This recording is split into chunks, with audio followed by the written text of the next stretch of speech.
হচ্ছে ঘুম মনেশ্রী, যেখানে আমরা আজ এসেছি। বেশ ভালোই লাগছে ঘুরতে। ভেতরে মন্দির আছে, একটু পরে যাব। ঘুম মসজিদে ঢুকে সিঁড়ি থেকে নেমে সামনের পরিসরটা এটা খুব সুন্দর জায়গাটা, মানে চারিদিকটা দেখে এত ভালো লাগবে আপনার যে আপনি কল্পনা করতে পারবেন না, না গেলে বুঝতে পারবেন না।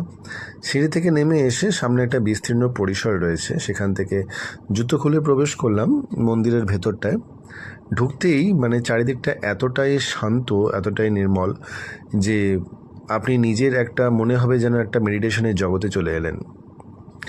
যেখানে দেখুন মানে গৌতম বুদ্ধের এই সুন্দর মূর্তিটা রয়েছে, যেটা দেখে মানে জাস্ট অপূর্ব বলা যেতে পারে। চারিদিকটা ঘুরিয়ে একটু দেখাচ্ছি আপনাদেরকে, যেখানে আপনারা দেখতে পাবেন যে মন্দিরের ভেতরের পরিসরটা এতটাই স্নিগ্ধ, এতটাই নির্মল যে আপনাদের ছেড়ে আসতে ইচ্ছা করবে না। ভালো লাগলে শেয়ার করবেন। ধন্যবাদ।